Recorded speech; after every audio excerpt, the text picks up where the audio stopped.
Hello student welcome to CHSC note classes को।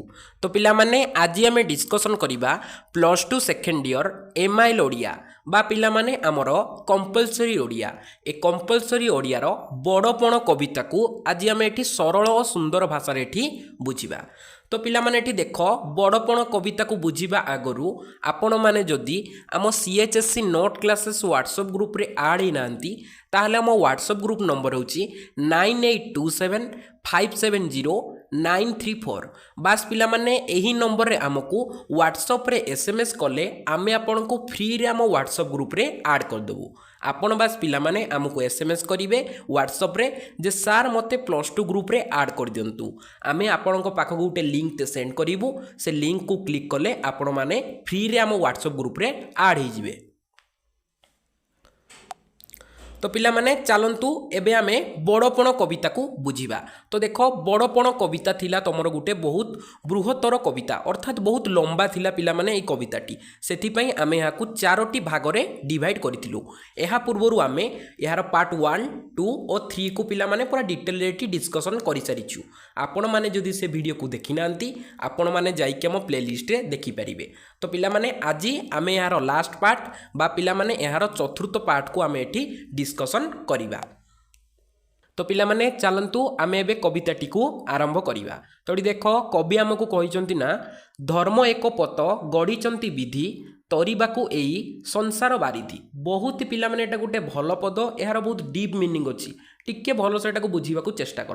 कवि एठी कहिसंती धर्म एक पत, पतर अर्थ पिला माने डंगा। भल से देख धर्म एक पत, पतर अर्थ कौन ना डंगा, यार अर्थ होची धर्म रूपक डंगा।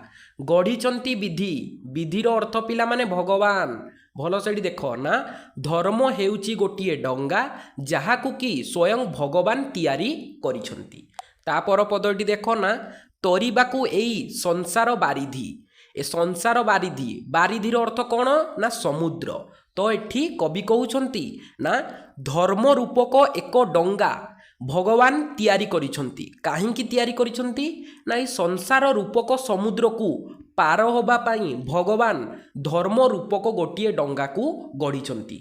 मोटामोटी अर्थरे पिला माने एठी देख ए संसार होउची गोटे समुद्र। कवि कोन कहिसंती ना संसार होउची गोटे समुद्र, ए समुद्र को पारी होबा पाई भगवान धर्म नामक गोटिए डंगा को गढ़ीचंती। अर्थात जिए जेते भल कर्म करिवो से ता फल एठी पाइबो।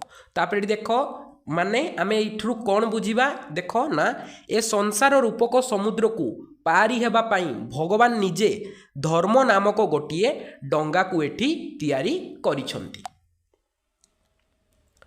तापर पद एठी देख ना धर्म एक सीना महत्वपणिया आउ बड़पण अढ़ेई दिनिया। भल से बुझा चेष्टा कर। कवि कहिसंती धर्म ही गोटिए महत्वपणिया, अर्थात धर्म ही हेउची प्रकृत रे महत्वपणिया, आउ सबु जे बड़पण अर्थात जो धन संपत्ति सुना से सब कौन ना अढ़ेई दिनिया, अर्थात कम समय पाई धर्म ही मृत्यु परे भी तुमर ना रहिबो। देख पिला माने जेंती महात्मा गांधी से सेतिकी भल कर्म करथिले बुली तांको मृत्यु एते वर्ष परे मध्य तांको ना को आमे कहूचे से केते बड़ महान व्यक्तित्व थिले एपरी आमे कहूचे। आउ सपोज पिला माने तम गाँव एबे जणे धनी व्यक्ति से मला परे हाली 2 वर्ष परे लोक तांको भूली जिवे से जदि किछि भल काम न करिथिबे। तो से कवि एटी कोन कहिसंती ना अन्य सबु बड़पण माने तमरो सुना रूपा तमरो जो गर्व अहंकार से सबु केते दिनिया, से सबु अढ़ेई दिनिया। धर्म ही हेउची, धर्म ही एका महत्वपणिया। कवि एटी कहिबाकू चाहुचंती प्रकृत रे धर्म ही महत्वपणिया, आउ सबु जेतिकी सबु बड़पण से सबु स्वल्प समय पाई बा कम समय पाई थाए। तापर पद पिला माने एठी देख ना बड़पण भाई एकासीना सेही छड़ाई केई न जाई न पारई नहीं हैला। एठी भल से बुझ कवि कौन कहले ना बड़पण भाई एकासीना सेही छड़ाई केही जाई न पारई नहीं, माने बड़पण हेउची ताहा जहाकू कि केई छड़ेई की नहीं पारिबे नाही। तो देख तमे सुना रूपा रखिच, राति रे घरे चोर आसीबो से तुम सुना रूपा को नहीं जीवो, किंतु से तुम धर्म को नहीं पारिबो कि? तुम धर्म तुम विद्या तुम बुद्धि को कौन चोर नहीं पारिबो कि? से नहीं पारिबो नाही। तो ये कवि कौन कहते ना बड़पण भाई एकासीना सही माने बड़पण होची ताहा जहाकू कि केही छड़ेकी नहीं पारिबे नाही। तापरे पिला माने एबे एठी देख परवर्ती पद ना बड़पण सेही अंते सुधा जार सौरभे चहटु थाए ए संसार। यार पिला माने अर्थ देख भल से बुझ बहुत ही भल अर्थ यार अच्छी ना बड़पण सेही अंते सुधा जार माने बड़पण होउची ताहा जहा मृत्यु समय रे हैला मृत्यु समय रे सौरभे चहटु थाए संसार। सौरभ रे अर्थ कौन ना सुबास जार सुबास रे चहटु थाए संसार माने पृथ्वी तारा महकी जाऊ थाए जार सुबास रे। यार पिला माने अर्थ होउची जे प्रकृत बड़पण ताहा जहा मृत्यु परे मध्य लोक मानक हृदय ताकू जीवित रखिबो मृत्यु परे मध्य। जेपरि पिला माने देखो गांधीजी एते वर्ष तांकर मृत्यु परे मध्य से प्रत्येक भारतीय मानक हृदय रे स्थान पाइछंती हला भलो से देखो तांको आमे कोन सम्मान डाकुचे ना महात्मा गांधी बोली कहूचे कोन पाई से तांको उचित कर्म करथिले बोली आमे तांको महात्मा गांधी बोली कहूचे। तांको सौरभ चहटुची अर्थात तांको सुबास ए संसार रे चहटुची काहेकि कारण से प्रकृत बड़पण करथिले माने धर्म करथिले सेथि पई तांको अंत समय परे मध्य ए सौरभ अर्थात तांको सुबास चहटुची ए संसार रे। तापरे देखो ना बड़पणे सीना सही ताकू गणी जेउ बड़पण दिलोक साधिनी बहुत ही पिला माने भलो हैला एइटे ही तुमरो एग्जाम रे बारंबार आसे से एग्जाम रे कोन पकैथिबो जे प्रकृत बड़पण कोन ना जेउ बड़पण दिलोक साधिनी ताहाकू ही प्रकृत बड़पण बोली एठी कुहा जाय। टिके पिला माने मु जहा कहली नोट करके लेखो ना बड़पण कोन ना जेउ बड़पण दिलोक साधिनी होई थाए ताहाकू प्रकृत बड़पण बोली कुहा जाय। तोडी भलो से देखो एबे यार अर्थ को आमे बुझीबा ना बड़पणे सीना सही ताकू गणी जेउ बड़पण दिलोक साधिनी ना बड़ माने अर्थात प्रकृत बड़पण रे आमे ताकू गणिबा जहा दिलोक साधिनी थिबो। दिलोकर साधिनी अर्थ कोन ना मर्त्य अर्थात आम पृथ्वी लोकरे मध्य ओ स्वर्ग लोकरे मध्य लोकंकु जे खुशी करूथुबो ताहाकू कोन कहा जाउथुबो ना दिलोक साधिनी। प्रकृत बड़पण बोली आमे काहाकू कहिबा ना जिए दिलोक साधिनी होइथिबो माने पृथ्वी रे ओ स्वर्ग रे उभय रे लोक माननकु खुशी करूथुबो से धर्म अर्जन करिथिबो उभय लोकरे ताकू आमे कोन कहिबा ना दिलोक साधिनी बोली कहिबा। तो प्रकृत बड़पण ताहा जहा दिलोक साधिनी अटे। तापरे देखो ना सेही सीना बड़पण जही लागी अंतकर वज्रदांत जाए भांगी। भलो से बुझ से कौन कहते ना सेही सीना बड़पण जहा लगी अंतकर वज्रदांत जाए भांगी माने से ही होउची प्रकृत रे बड़पण जहापाई अंतकर अर्थ कौन ना जम है जम को कौन कह जाए ना अंतक जमक वज्रदात मध्य भांगी जाए ना लोकटी एते धर्म करिछि लोकटी एते पवित्र ताकू से दंड दे पारिबेनी जम भली जने कठोर व्यक्ति मध्य से एते धर्म एते महत्वपणिया देखिकी से तांकर कौन होता है ना तांको वज्र दांत भांगी जाई थाए अर्थात से तांको कठोर दांत को त्याग करथांती माने तांको कठोर गुण को एठी त्याग करिथांती। कविंकर अर्थ कौन वज्र दांत सांगे पिला माने टिके संपर्क नाही से कहिचंती तांको कठोर पण को से त्याग करिथांती माने गोटे लोकंकर एते धर्म एते महत्वपणिया देखिकी स्वयं जम माने अंतक मध्य तांको कठोर पण को भांगी देइथांती ओ तांको ऊपरे दया प्रदर्शन करती तांको स्वर्ग लोक को नियंती। तापरे देखो ना सही बड़पणे बड़ाओ मतिकी काल न पाइब पशी जा कतिकी। एठी भलो से बुझो कवि एठी कौन कहते ना सेही बड़पण रे मन लगाओ जहा फल रे मृत्यु तुम पाखकू पहुँची पारिबो नाही माने तमे प्रकृत बड़पण अर्जन कर से जो दरबार रे जोग देइथिले हमर राजा और जमीदार मानकू कहते जे तमे प्रकृत बड़पण अर्जन कर जहा फल रे मृत्यु तुम पाखकू पहुँची पारिबो नाही माने मृत्यु परे भी तमे अमर होइकी रहिबो।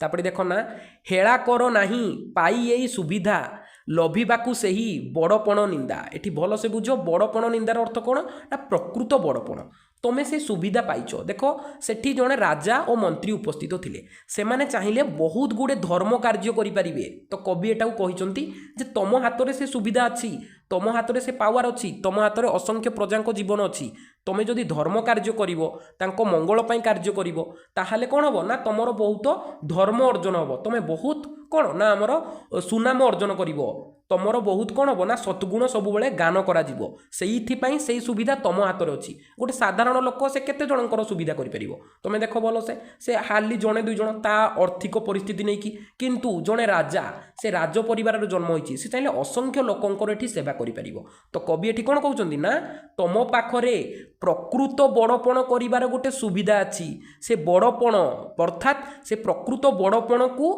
ପାଇବାର ଚାନ୍ସ ମାନେ ପିଲାମାନେ କ'ଣ ନା ତମର ଆଶାକୁ ହାତ ଛଡ଼ା କରନି କବି ଏଠି କହୁଛନ୍ତି ପ୍ରକୃତ ବଡ଼ପଣ ପାଇବାର ସୁବିଧା ତମ ପାଖରେ ଅଛି ତମେ ତାହାକୁ ଭୁଲି ଯାଅ ନାହିଁ ମାନେ ତମେ ସେଇ କଥାକୁ ଭୁଲି ଯାଅନି ତମେ ଜଣେ ରାଜା ତମେ ଚାହିଁଲେ ବହୁତ ମହାନ ମହାନ କାର୍ଯ୍ୟ ଏଠି କରିପାରିବ ତାପରେ ଏଠି ଦେଖ ପରବର୍ତ୍ତୀ ପଦ ନା ସଂସାରର ତ୍ୱକ୍ସାର ବଡ଼ପଣ ଲାଳସାରୁ ନିଅ ବାହୁଡ଼ାଇ ମନ କବି ଏଠି କ'ଣ କହିଛନ୍ତି ନା ସଂସାରର ତ୍ୱକ୍ସାର ବଡ଼ପଣ ଅର୍ଥାତ୍ ତ୍ୱକ୍ସାରର ଅର୍ଥ କ'ଣ ନା ମୂଲ୍ୟହୀନ ସଂସାରର ଏଇ ମୂଲ୍ୟହୀନ ବଡ଼ପଣରୁ ଅର୍ଥାତ୍ ତୁମେ ଯେଉଁ ସୁନା ରୂପା ଯେଉଁ ଗର୍ବ କରୁଛ ଯେଉଁ ତୁମେ ଅଳଙ୍କାର ନେଉଛ ଯେଉଁ ବିଳାସପୂର୍ଣ୍ଣ ଖାଦ୍ୟ ସବୁବେଳେ ଗ୍ରହଣ କରୁଛ ସେ ତ୍ୱକ୍ସାର ବଡ଼ପଣ ଅର୍ଥାତ୍ ସେ ମୂଲ୍ୟହୀନ ବଡ଼ପଣରୁ ଲାଳସାରୁ ନିଅ ବାହୁଡ଼ାଇ ମନ ମାନେ ସେ ମୂଲ୍ୟହୀନ ବଡ଼ପଣରୁ ତମେ ଦୂରେଇକି ରୁହ ତମ ମନକୁ ତମେ ସେଥିରୁ ଦୂରେଇକି ରଖ କବି ଏଠି କହୁଛନ୍ତି ସଂସାରର ମୂଲ୍ୟହୀନ ବଡ଼ପଣ ଲାଳସାରୁ ନିଜ ମନକୁ ତମେ ବାହୁଡ଼େଇ ନିଅ ଅର୍ଥାତ୍ ଦୂରେଇ ନିଅ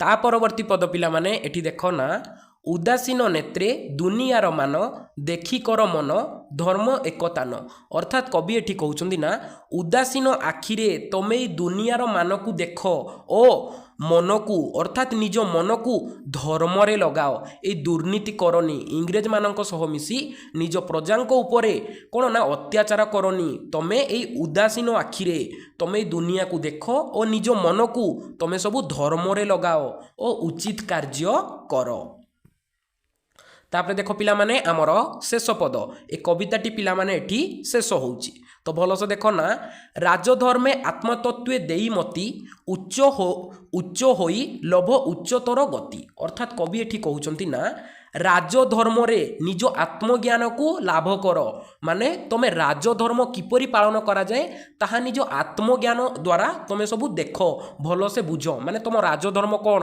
ତାହା ଟିକେ ଭଲସେ ବୁଝ ଓ ଉଚ୍ଚ ହୋଇ ମାନେ ତମେ ଅଲରେଡ଼ି ତ ରାଜ ପରିବାରରେ ଜନ୍ମଗ୍ରହଣ କରିଛ ମାନେ ତମେ ଉଚ୍ଚ ହୋଇଛ ତାଠାରୁ ବି ଉଚ୍ଚତର ଗତିକୁ ତୁମେ ଲାଭ କର ମାନେ ତୁମ ପୂର୍ବପୁରୁଷମାନଙ୍କଠୁ ବି ତୁମେ ଆହୁରି ଅଧିକା ମହାନ କାର୍ଯ୍ୟ କର ସେଥିପାଇଁ ତୁମେ କ'ଣ ହେଇପାରିବ ନା ଉଚ୍ଚତର ଗତି ତୁମେ ଯେତେ ଭଲ କର୍ମ କରିବ ତୁମକୁ ଲୋକ ସେତେ ଭଲ ପାଇବେ ତୁମେ ଏତେ ଭଲ କାର୍ଯ୍ୟ କର ଯେ ତୁମ ପୂର୍ବପୁରୁଷମାନଙ୍କୁ ଯେତିକି ଲୋକ ଉଚ୍ଚ ଭାବୁଛନ୍ତି ତାଠାରୁ ତୁମକୁ ଅଧିକ ଉଚ୍ଚ ଭାବିବେ ଓ ତୁମ ରାଜଧର୍ମ କିପରି କରାଯାଏ ତାହା ତୁମେ ଟିକେ ଆତ୍ମଜ୍ଞାନର ସହ ଭାବ ଓ ଉଚ୍ଚ ହୋଇ ତୁମେ ଆହୁରି ଉଚ୍ଚତର ଗତିକୁ ଲାଭ କର ତ ପିଲାମାନେ ଏଠି ଆଜି ଆମର ବଡ଼ପଣ କବିତାଟି ଶେଷ ହୋଇଛି ହେଲା ଟୋଟାଲି ପିଲାମାନେ ଟେନସନ୍ ନିଅନି ମୁଁ ଆପଣଙ୍କୁ ଏହାର ମୋଷ୍ଟ ଇମ୍ପୋର୍ଟାଣ୍ଟ ଏମସିକ୍ୟୁ ଯେତିକି ଏମସିକ୍ୟୁ ଦେବି ପିଲାମାନେ ସେତି ମଧ୍ୟରୁ ହିଁ ତୁମର ବୋର୍ଡ଼ ଏକ୍ଜାମରେ ପଡ଼ିବ କିଛି ଆଉ ଏକ୍ସଟ୍ରା କରିବନି ଏହାର 1 ମାର୍କିଆ 2 ମାର୍କିଆ 3 ମାର୍କିଆ ଓ 4 ମାର୍କିଆ ସରି ପିଲାମାନେ 4 ମାର୍କିଆ ତ ତୁମର ଆସୁନି ସେଟା 5 ମାର୍କିଆ ହେଇଯାଇଛି ହେଲା ତୁମର